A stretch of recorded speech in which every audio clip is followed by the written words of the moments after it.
This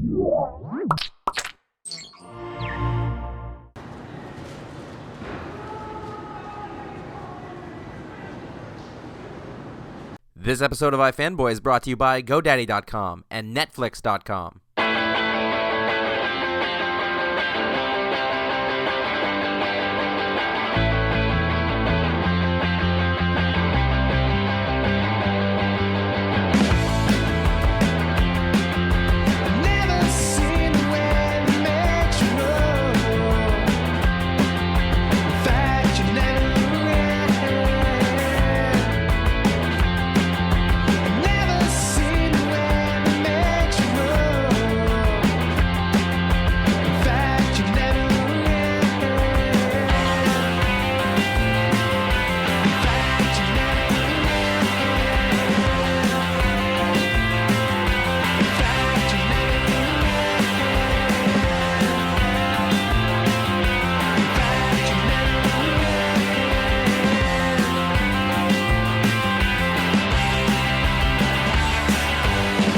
Hey, welcome to another episode of iFanboy. My name is Ron, and I'm here in Seattle for the first convention of the year, 2010, Emerald City Comic Con, kicking off the con season in full swing. Conor's here with me as well. We're going to talk to some great creators. And how you doing? And that was Thomas Jane. Anything can happen. I'm here with J.H. Williams III. How are you? Good. How about you? I'm all right. So, Batwoman finally hit in Detective Comics. You guys had it done for a long time. Was it really gratifying to finally get it out there in front of the audience and have the reaction come in? Yeah, definitely.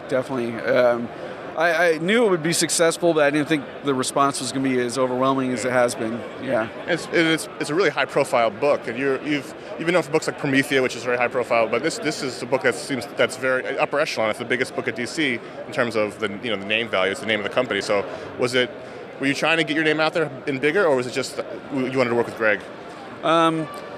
I started off just wanting to kind of start moving towards doing some more mainstream stuff and definitely getting my name on more key characters. Yeah. And then the thing with Greg kind of presented itself to me. I'm like, hey, this is a good way to do it. So you've had a lot of different styles on the book. Is that something you work with Greg on, or do you just handle it yourself and say, this is how I'm going to draw the flashback, and I'm going to draw the different style like that? Yeah, it's pretty much my call, but I go over all that stuff with Greg. We would talk about stuff in advance before he would write, and if he had an idea of a certain sequence or how he wanted the story to flow, it would give me ideas on how to approach different sequences for art changes or whatever, and I would shoot that back at him, and he'd be like, oh, that's great, and we kind of play off of that. So do you have a particular sequence or issue you really were happy with the final results? I have to say my favorite sequence has to be the flashback stuff in the second arc for Go. I was really trepidatious about doing it. I knew I wanted to do it that way, but I wasn't sure how well I was going to be able to make that happen. And the end results, after seeing it colored, Dave's colors, it's like pitch perfect. So did you consult with Dave Stewart, or did you just hand it off and trust that he was going to color it the way you wanted it? Yeah, Dave and I work really closely together. And again, it's a similar situation where we talk on the phone. I have an idea for something for a certain part of the story, and he and I will talk, and I try to get his feedback, see where he wants to try to take things to, because I really respect his opinion, and most of the time he's like, yeah, let's try whatever you want to try, and so we do that, and I provide some color notes after the artwork is done, and then he colors it based on those notes and the conversations, and then shows me JPEGs, and then we tweak some stuff after that if anything needs to be tweaked. So is it a long process from script to finished page? Unfortunately, yes. Yeah, I'm not very fast. So you guys are moving on to Batwoman now. Is that still in the works? I don't know. We were hoping for that. I don't know if that's going to happen. Okay. So yeah. So do you have anything else in the future coming up? In the immediate future, I'm working on an 8-page short story for DC Legacies, written by Len Wein. Okay. I'm doing a story based on the Silver Age Seven Soldiers characters. And then I'm working on another issue of JONAH HEX. Don't know when that's coming out, but I've started it. And some variant covers, like the variant cover for American Vampire #4, I'm going to be doing a Wonder Woman cover, stuff like that. Some little things until we figure out what the next move is. All right, so I'm here with our favorite Canadian comic creator, Jeff Lemire. How you doing, sir? I'm good. Congratulations on the Olympics. Oh, thank you. Yeah, it was a lot of hard work, but Yeah, I think we played well, and gave it 110%. Well, I felt like I was right there with you, reading your reactions on the Twitter and the frustration and the celebration. There was some dark days, but then it all worked out. So last time we talked, Sweet Tooth hadn't come out yet. Now you're one arc in and started on the next arc. Yep. How's the reaction to the series been? Really good, really positive, and sales are pretty solid. So I think I'm safe for a little while. And it's all good. I'm still loving doing it, and that's really what matters. Yeah. So, and we had talked about because you had done graphic novels previously, and now you're doing a monthly book. Do you feel more in the groove of the monthly kind of schedule? Oh, totally. Yeah, I'm really I feel like I really have a hang of it now, and I'm really enjoying the little chunks of story that I get to do, and I love leaving the cliffhanger, and I really like doing it this way, actually. Yeah. So. Was there a certain point where you kind of realized that the monthly schedule and the story is clicked in?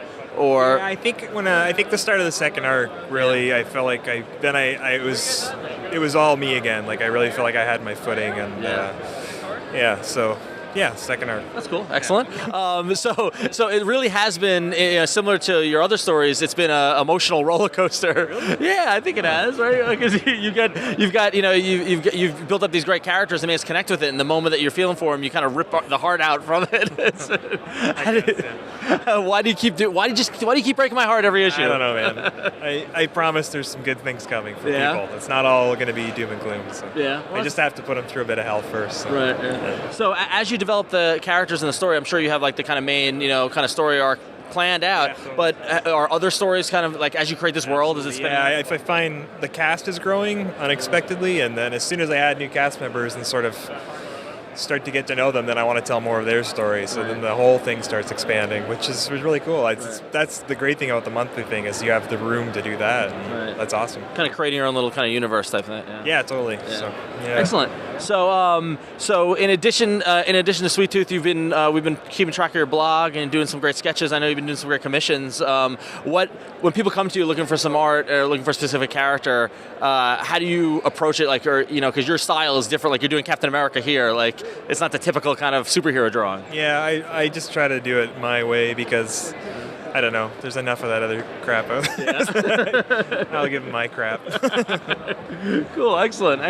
So and we're here in the Top Shelf booth in Essex County, still kind of rolling with that. Yeah, I got a new Top Shelf book that I'm sort of juggling with Sweet Tooth. So it's probably about a year away from being finished, and probably a couple years till it comes out. But cool. And it's been cool, juggling between Top Shelf and Vertigo, and it's been pretty good. I mean. I'm fast enough that I can do a couple issues of Sweet Tooth and then take like a month off and do some of my Top Shelf books. So it seems to be working out so far. Cool. Yeah. Oh, the one thing I want to talk to Sweet Tooth is Jose Villaruba's colors. I believe that's the first time you've actually had someone coloring your work. Has that been? Have you been happy with that, or has it been? I hate him. I think he's doing a terrible job. No, he's awesome. He's great. Yeah. I didn't really know how to adjust to a colorist, so I think he just adjusted to my style and just let me do my thing, and then. I feel like he's actually.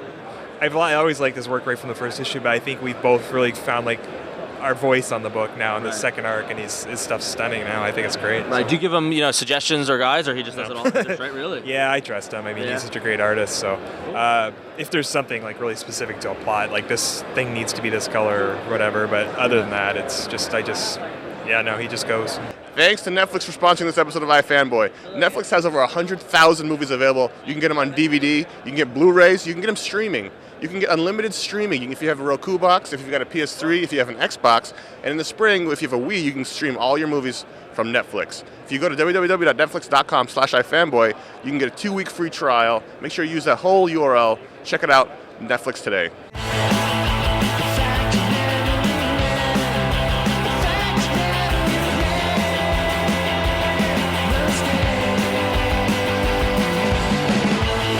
So I'm here with Jim Rugg. How you doing, sir? Very well, thanks. Excellent. So you are the artist of the critically acclaimed book Aphrodisiac that is tearing up the charts this year. Thank you. You're welcome. So Aphrodisiac came out of the book Street Angel that you previously done. So what inspired you and Brian Michael Bendis to spin it off into its own graphic novel?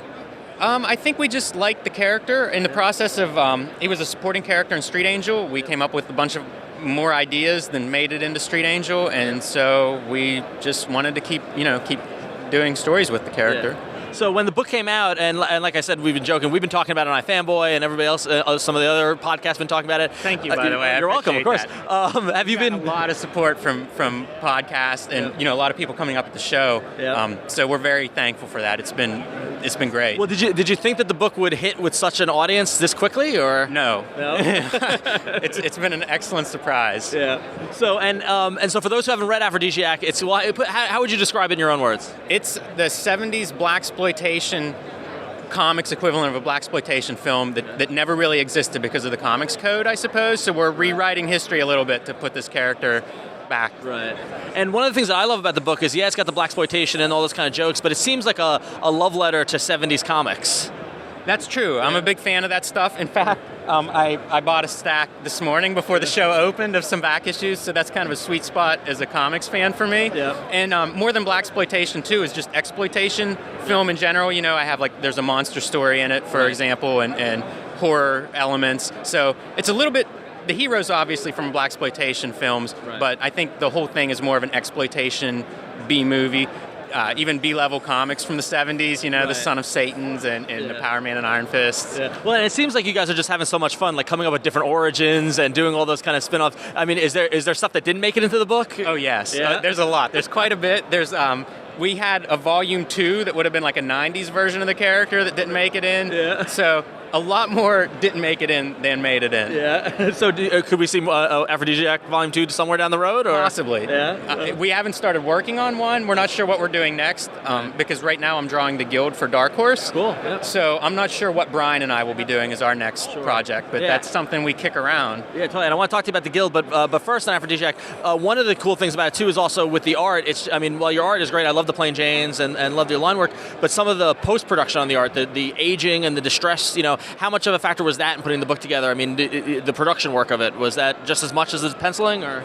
Yeah, it's a big part. It's a big part. If you, I don't know that I have any originals here, but the difference between the black and white work and then the colored end result is pretty dramatic. Yeah. And that was another entry point for why I like the character graphically. It was, if you look at the book, there's probably half a dozen different techniques I used to try to create that antique, old comic book look, and it was just, I liked that technical part of it whenever I was working on it. And is it all digital? Was it all mainly Photoshop, or? For the most part, yeah. Although some of it I would do digitally, and then I would print the elements out, and I would work on them and then scan those elements in. Like the cover itself, I made separations and made printouts like this big and scanned them to get the bleeding. I would enlarge it, and you would get the bleeding on the paper, which I just couldn't simulate digitally. Yeah. So it was fun in that way. Yeah, just from a Photoshop nerd, it was fun to try some different. Like a lot of those halftones and stuff like that, and some of the textures and the registration being off. It's funny how, because they didn't intend for that to happen. Right. But there it is happening. Whenever I started working on it, the first thing I did was look at some of the old books from the 70s, and once you look closely, you find all sorts of printing errors, production mistakes. Yeah. People will color big patches of things one color rather than if a guy has short sleeves, it'll just be one color like he's wearing long sleeves. So you see that once you start looking at the older comics, and I was trying to bring some of those elements in. Yeah, very cool. So you mentioned you're doing the Guild for Dark Horse. Right. How has that been working with Dark Horse and Felicia Day, that whole massive institution of the Guild? It's been a really good experience. Yeah. Yes, the scripts I've gotten have been really sharp. Whenever I agreed to do it, I had just watched the web series and was like, oh, it was very, I thought it was well written and stuff. And the scripts have surprised me and been even better. Yeah. So that's been a really nice experience. And Scott Ali's the editor, and working with him has been really good. I'm a fan of working with editors because I feel like that's a way for me to get to learn a lot more about making comics. Sure. And he's been very hands-on and very knowledgeable, and so that experience has been good. I'm almost done with it, actually. It's I'll be finishing it the end of March. Yeah. And cool. So in doing that, those are people who exist. I mean, you're drawing Felicia Day and the cast. Is there any direction they gave you to say make it look like them, but not exactly, or are you free to do your own rendering? No, for the most part, I'm trying to make it look like them. Yeah. Occasionally, I'll get notes. If a face doesn't come out well, doesn't resemble the actor or actress. But for the most part, I'm just trying to approximate them, and that's been an interesting process too. It's a little bit different. Yeah. And you kind of, at some point, you just figure out how to draw someone. You figure out a specific thing about their eyes or their nose or mouth or something that is the distinguishing feature for them, and it just comes with, like drawing them over and over. I did One Model Nation, and it was based on a handful of real people too, and it was the same thing of like you just keep redrawing these people, and then something clicks, and you figure out like what is their personality visually. Cool. So after the Guild, what else you got coming up this year? Anything? I'm not sure. After that, take a nap. Enjoy a busy year, actually. Enjoy the ride of Aphrodisiac in the Guild, and yeah. I mean, I'm always working on things. I have a US Ape strip coming out and a big oversized anthology, like very big. That's going to come out at MoCA, and like I said, I'm not sure what Brian and I are going to be doing next. But there are always things happening. I have some stuff in the works that I can't really talk about yet, but could be very exciting. So we'll see. I'm here with Peter J. Tomasi. Nice rings, by the way. Thank you. Feel the pain.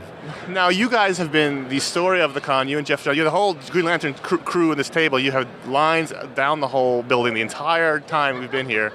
Has this year been crazy, this last year? Yeah, last night we all had dinner and we all looked at each other with exhausted eyes and said, whew. It's been a lot of deadlines, but a lot of great work and a lot of just a lot of energy and a lot of pure joy to see how much all this stuff has really been accepted and people really digging it. So. And hit books. I mean, you've had Green Lantern dominating the sales charts, which... Absolutely, being part of the top 10 for so long this year. I mean, it's been great. It's been great for my kids' college fund. It's been great. We've been happy that the fans have responded in this way. So now, after Blackest Night wraps up, you're going to be moving on from Green Lantern Corps to a new book. Yes. What can you tell us about the new book? Not a lot. It's called Green Lantern Emerald Warriors, and it's going to be just a pretty much kick-ass, intense kind of character-driven story. And now you're a big fan of Guy, and what is it about Guy that you like so much? I don't know. He's just, I hate to say he feels a part of me, but he's one of those characters that you can just, he takes over when you're writing. I'm sitting at the keyboard and he literally just, the dialogue comes free and easy, his motivations are free and easy, and he's just a very easily relatable character as a writer. Just one of those guys. There's always that character you click on, and for me, Guy is one of those. It seems like you have a lot of fun writing Guy. Yeah, there's really not. You can't sit there and like just, oh, how do I get Guy to do this or say it's. Guy just says, I'm doing this and I'm saying that, and next thing you know, the page is done. So now, in addition to Green Lanterns, all the work you did this year, you had The Mighty, your 12-issue series. Right. Which what was the genesis of that book? That was a book that was me and Keith Champagne had an idea, and we started to flesh it out. And we honestly didn't think DC would go for it, and because they don't do a lot of that DCU creator-owned kind of thing a lot. And they really dug it, and we were happy they dug it. And we got a great artist like Peter Snaberg, who started off the book with us for a few issues, from issues 1 through 4. And he worked with me on Light Brigade, another creator-owned book I did for DC a while ago. And Chris Samney came in and did the rest of the series and blew us away, and his stuff was really wonderful on that book. And The Mighty, we're really proud of The Mighty. I think it's one of those easy access books that you can, give to someone who's looking to get into comics too. And there's no continuity. It's like it's what you see is what you. It's a novel, Here, you don't have to know anything else. Read this, and you're in a little world all its own. We were big fans of The Mighty. One of the things we really liked about it was so moody. Yeah. The mood built. You never quite knew where it was going until you got to about the middle, and then we went, oh no, this is where it's going. I mean, was that really gratifying that it all came together, and it really seemed to work? Yeah, and it was fun actually, on your website and other places where I was, seeing what the readers' responses was to it, and it was fun to see people really feel uneasy about the book, which was kind of nice to see, because one of the things I liked about The Mighty is people had very preconceived notions, like especially, I remember some people saying, oh, this train scene in the beginning, oh, this is the usual superhero stuff, and that's exactly what we wanted to do. We wanted to put people in a mode of, oh yeah, they're doing just another Superman riff, but then we wanted to flip the table on them and go in a very dark direction. Yeah, and go in a completely different direction. And, in the end, the story is a very basic story. We wanted to the hero of our book is not a superhero. The hero is, a regular guy. It's really like man versus Superman, and man wins, So do you think we'll get a single collection of The Mighty? I hope to God. Honestly, if your readers out there, your guys hitting the site, hit DC with a bunch of that site where I think you can actually send stuff in to request things on trades.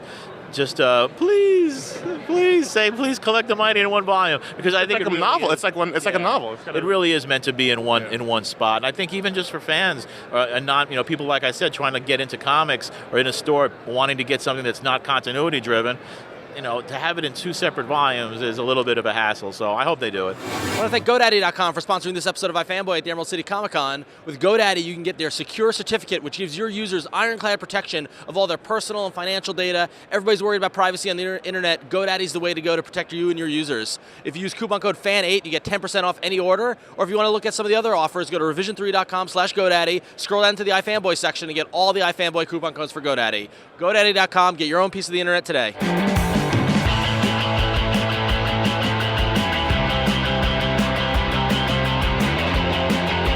I'm here with Tim Seeley, the creator of Hackslash. How you doing? Not too bad, man. It's a Sunday morning, but yeah, we're a little groggy, but absolutely. So the big news of the con here was that Hackslash is moving to Image Comics. What can you tell us about it? Yeah. Basically, so starting in June, we're gonna do a new miniseries that's called My First Maniac, 4-issue miniseries. Same creative team as the last couple issues of Hackslash through Devil's Due, but it'll be like a really good sort of entry point for new readers. Yeah. It's a story that like people have been reading for a while, have never seen.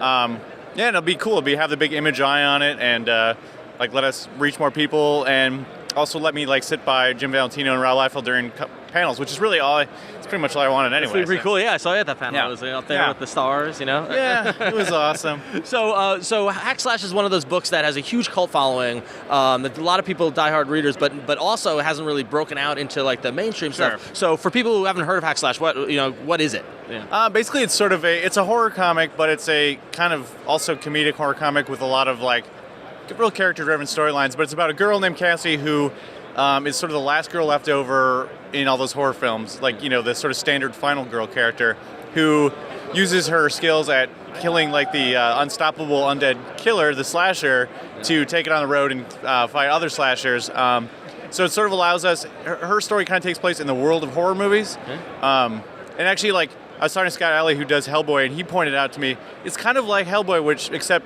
instead of like fairy tales and folklore, it's bad late night movies. Oh, nice. It's like, oh, that's awesome. Yeah. Thanks. You're the only person that gets that.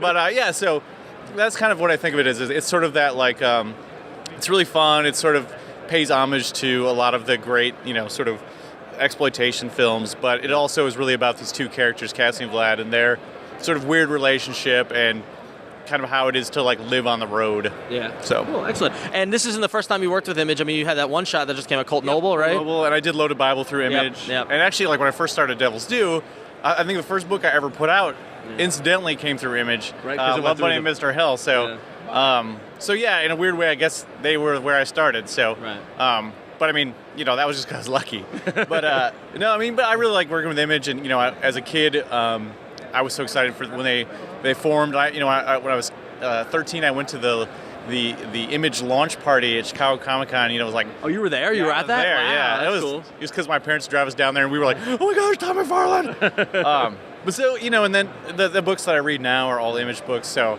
it's just cool for me to be putting a book. For some reason, it seems more big when it's bring my baby over there. Yeah, sure. So and Hackslash has a long. I mean, you've got an omnibus out and stuff like that. Is that still going to be available? Is that through Devil's Due? You're going to bring it over to Image? No, we're all everything that's been sold out, which has been most of the we sold out both omnibuses. So I'll be reprinting that at Image. One of the trades that's been out of print for like 6 months or a year, we're printing an Image. So every time Diamond hits the bottom of the barrel with the books, then we'll reprint it through Image. Yeah. So everything should be easily to get now. Cool. That's been kind of thing sure, it's a small book, it's a cult book, and it's just hard to find. Right. I feel like I'm like the band that you only find at the indie record store these days. So this will like give us the chance to sort of more people can try it out. Yeah. Comic book stores that only order from front of the catalog. So yeah, should be great. Yeah. I'm excited about it. Awesome. So in addition to that, you've been doing Wildcast for Wildstorm. Yep. Another kind of tie into Image and stuff like that. So I'm the leech on the bottom of Image's ass. I'm just always sort of sucked. I'm like Robert Kirkman. Yeah. that was a rip on Robert. Thank you. So how's working on Wildcats been? A lot of characters in that book. Yeah. Right when I came on is when they decided that the book would be like encompass the entire Wildstorm universe and just be like a monthly. It would be like a crossover event every issue. Yeah. Wow, yeah. But unfortunately, I was trained up on G.I. Joe, so if anybody can draw shitloads of guys with crazy gear and people get pissed if you don't get it right, it's me. Yeah. So fortunately, I have I'm trained up to do it. But it's been a blast. I mean, again, this stuff I grew up on, and I always loved the Wildcats characters and the core group of characters. But this draws in everybody, like characters that had a miniseries in '94 or whatever, they're in there, like Allegra and Cybernary and stuff like that, and it's that's just really fun for going me. way back there, Cybernary. Yeah. So, and also all the authority characters are kind of mixed in there. Yeah, I mean, basically what happens in the story is that their world has been kind of blown up, and so there's the choice is stay here and fix it, or get the hell out and try to, find a better world or whatever. So if you leave on the carrier, you're the authority, and if you stay, you're a Wildcat. Right. So a lot of the authority leaves, but Midnighter and Apollo stay, so they're Wildcats, and you kind of get this like nice mixed up roster, and some cool interactions. There's Midnighter and Zealot have like an instant dislike of each other, and that storyline's gonna be really cool, because two the baddest ass bitches on Earth, man, they're gonna whoop each other. So it's really, I think it'll be a fun story. I think people will, if you're a Wildstorm fan, it should make you drool. Yeah. And if you've never read it, I think it's a chance to like, hey, these characters are cool and there's tons of them. Cool. So. And you're on it ongoing, and how's the monthly schedule been? Oh, it's actually for me, it's not so bad. Yeah. This week, this show, and then I go to Italy. I'm fucked now. Yeah. So if my Wildstorm editors hear this, I'm sorry, I fucked it up. I fucked it up right now, as of now. I'm here with Brian Michael Bendis. How you doing, sir? Hey, how are you? I'm doing great. So here at the kind of the first official con of the year. Is it? Is it the first official con? Yeah. Okay. I mean, it's the earliest one, and kind of in your Pacific Northwest. Are you only doing this one in San Diego, right? Yeah, there's a lot going on. I got kids and stuff, so it's hard to do a lot of shows. Yeah. I also think a lot of shows can be a trap for some. It's very nice. I mean, you come here and people are just unbelievably nice all the time, and I certainly get that. Yeah. It's much more fun to be here than in my basement. True. Banging my with head people. against the wall. So, but I think it's better to stay home, make the donuts, get the books out. I think long term, I think people appreciate that my books ship on time and get them out. So so I'm do this one, and San Diego was nice enough to invite, and I hadn't been there in a long, long time. Yeah. And so we may have some news there. Cool. And we're also, Alex Maleev and I are going to debut create our own book from Icon there. Awesome. So that was a good goal. Yeah. Because I really want to get this book out with Alex. So I'm like, that's the goal. Yeah. We'll hit it San Diego. So. Cool, awesome. So it's been a big year so far. We got the kind of the Dark Reign kind of winding down right into Siege. Have you been happy with the response to Siege? Oh, no, the Siege response has been quite amazing, actually. You do these events, you always have to take a little pie to the face, oh, that's my favorite character. You don't know. You're kidding, my favorite character. So, except the Wasp. No one seemed to care about the Nobody Wasp. did. But so this has gone over very, very well. I do think it has a lot to do with Copiel and Mark Morales and Laura Martin's amazing contribution. It's a beautiful book. It's a beautiful package. And I'm very, very proud of it. And I just saw issue 3 is at the printer right now, and I just went over the final files, and they're really gorgeous. Cool. So, and I'm excited because, like issue 2 had we promised a big, and there it was. There it was. Issue 3 has a bigger one in a way. Oh wow. And it's there, and it's. Yeah, so I'm looking for this one. I'm kind of looking forward to though. Yeah. Like with Ares, I thought I may have to unplug my computer for a while. Yeah. Even though it was okay, went over okay. Yeah. I guess if it's violent enough, people enjoy it. That 2-page, that was like Invincible style violence. Well, that was like. Yeah. What was funny about it is that I wrote it in a way where it can be. He could have made it any way he wanted, Right. And.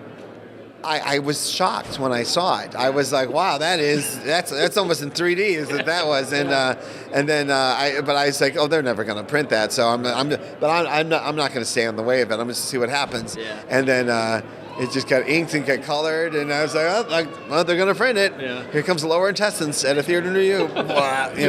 Well, so. the one thing with Siege is that and some of the it certainly is a dead is dead. That is dead. Well, he's a god though. Yeah. I mean, no, but that's dead. Yeah, you're looking at body parts. It's dead. Yeah. Well, the one thing with Siege that we found was that the speed of the book, with it being a 4-issue series, and like a lot of time we talk about decompression and long drawn out stories, this one was right to action right away. Was that the plan from the get go? Yeah, no. I mean, they each have their own flavor. It's a lot lot easier to look at like House of M was more of a Fantasia, and Secret Invasion was more of like a sci-fi conspiracy, and this one is more like a war comic. If it's not a superhero thing, what is it? Well, there's a war. It's a war.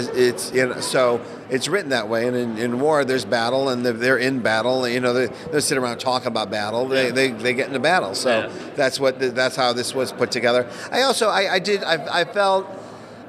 Secret Invasion, there's not a wasted page. There's nothing I could have done to make Secret Invasion shorter. But I do feel when you get to about issue 5 and people are like, show me the end, show me the end. And I completely get that. And it's funny because the same thing happened with House of M, but when they read it all together, it's almost universally well received. So I go, you know what? Let's do this one like that. Let's get to issue 4, which is when people usually get antsy, and let's do the 4. And I agreed with it. I go, yeah, I would like to do one that was 4 faster. And but again, if the story couldn't handle it, I would just do as many issues as it took. Sure. But in this one, I looked at it and go, I can do this in 4. Cool. I bet I can do this. Yeah. So and then when whatever I do next year that slow as molasses, I go, well, you see, I can do it. I just don't want to. Stay away from the Savage Land. You'll be fine. Exactly. So Avengers, the big Avengers relaunch coming up this summer. How awesome is it to be working with John Romita Jr.? Jesus. It's more than even that. It's John Romita and Klaus Janson on the book together, and it's really I studied. It's funny. I bought every book he's ever drawn. First they go, hey, you and John are going to work together. And I go, oh, that's amazing. And then you take a moment, think about it, go, I have literally bought every book he's ever drawn. So then you go, what am I going to deliver to him that is worthy of this? It becomes that. And I have the same thing with Alan Davis. And because it happened around the same time. Around the same time, we got John Romita for Avengers, and Alan Davis said he'll do the Avengers Prime book, and I was like, holy mackerel! And I go, so I spent a long time basically studying their work as if it was new and looking at it and saying how many panels per page gets the best version. What do they seem to like? Where their heads are at. I really studied them, and then I wrote for them. Alan Davis handed in his entire first issue so quickly, and it's so beautiful. I mean, literally, and usually what happens, an artist hands in a page or two every couple of days or 7 pages a week. You got to look at bundles. You never get the whole issue at once. 2 weeks later, the entire issue done. Wow. Done and perfect. The blacks filled in, gorgeous. Not one panel isn't prime, fantastic. And then John starts handing in pages, and it's just Thor with that hammer, and it looks like it's made out of granite, and every panel is like, and it just, I'm like, oh, this looks like the Avengers. It really is amazing. And so I'm really having like this best of both worlds, where I'm working with these two guys who I idolize. I'm also still working with my peers who are exceptional, like Stuart Immonen, and I do feel like, particularly like Stuart seems to want to have the best looking Avengers book out there, aware of what's going on. So he's kicking ass. So everyone's going to win from everyone trying to top each other, and so it's really great. And I'm not just hyping. I mean, this is the best part of my job. This is if you ask why I write so many books, it's because I'm addicted to the pages coming in. It can get really exciting, really, really exciting. Well, and is it cool to take the Avengers kind of back to a glory kind of state? It seems like, with all the darkness we've had the past couple of years, and now with the heroic age, it seems like it's a little more primary color heroes kind of stories, at least. Well, there's an element of that to it, but as we were talking about in the panel there, it's not going to be them sitting having picnics and back rubs. There's bad stuff is happening. And so the threats are humongous. And now the stakes are very high because they finally got something that resembles something they've been fighting for. But you have to fight to keep it. You don't just get to, all done. No, now when a villain shows up, they can hurt him because we know what Captain America wants. We know what Iron Man wants. You want this? I'm taking it away from you. Right. I'm gonna do whatever I can, as smart as I can, to make that happen. Right. So what can we expect in the first issues of Avengers? I was talking to John Romita Jr. the other day, and he mentioned a villain that starts with the letter K. No, I'm saying this out loud. Kang is a character I've never written before. I've done little trippy time stuff once in a while because I am a child of Back to the Future, and I do have that. But With Kang, I really wanted to look at it, but the challenge that Joe gave me, Joe always kind of dug what I did with Purple Man and Alias. That you take a villain that could go silly or go serious and find something truly threatening about him. And they kind of always challenge me with that. And the Skrulls, I kind of did the same thing where I scrape the cheese off and just get into what's the real scary thing. Yep. So with Kang, I wanted to come up with a time travel story that I hadn't seen in comics, that you think it's going to go one way, it goes another, and that what Kang could do that could really be dangerous and destructive to this heroic age. And basically, as I said in the panel, they always say, don't fuck with the time-space continuum. Are you going to beat me because I did that? I said the F word? No. We curse all the time. Oh, fuck. But don't fuck with the space-time continuum, and you could break it. Yeah. He breaks it. Yeah. He breaks it at a point in the future.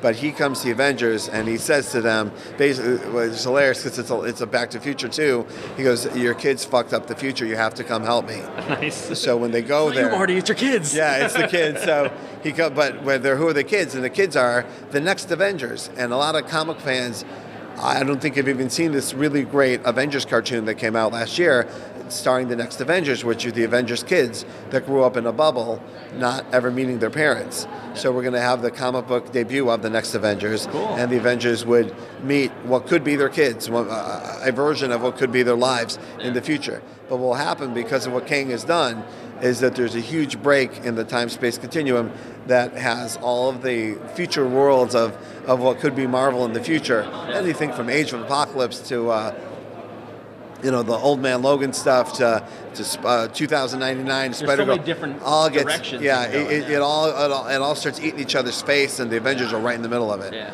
Cool. So cool. So I know you gotta get back to signing, but real quickly, I have a special guest star for you. Oh, you do, huh? Come here. Here, look. No, come here. Come here. It's iFanboy. They're good guys. Yeah, he's come on. He's good. Hey, look, it's Matt Fraction, writer of Iron Man and Thor and X-Men. How you doing, Matt? Hello. Tell what's happening in Thor. I don't know. I haven't They really. just announced your artist this week. I saw that. That's awesome. Yeah, Pascal Ferry's going to draw it. That's pretty cool. Yeah, it's great. Yeah. We have to go. Why? We have to go. Okay, we gotta go.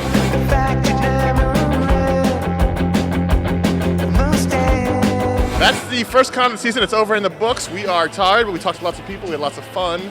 We'll be back at the next con in just a few weeks. Con season has only just begun. You can check out iFanboy.com. That's where you can find more written content, our audio shows, and every week we've got new shows like this. Check it out there. Also, if you want to leave us a voicemail, call 888-FANBOYS, 326-2697. Call us there. Keep it short, 30 seconds or so. Tell us your name, where you're from. Send us an email, contact@ifanboy.com. Any things you want to talk about, maybe on this show or any of our other shows. Finally, follow us on Twitter at twitter.com/ifanboy. Thanks for watching. See you next week.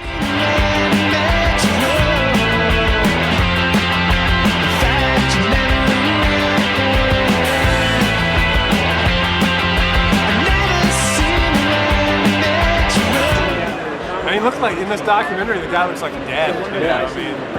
Almost warmed over. Oh my God. Yeah, well, he did die. So. But I mean, you could tell Morrison was such a huge New York Dolls fan. Oh yeah, he was the president of the Manchester, UK New York Dolls chapter fan club in 1979. There's pictures of Morrissey with like the flock of seagulls, New York Dolls hair. It's very funny. All right, I'll let you. How you doing, man? We'll see you later, Joe. All right, see you. What?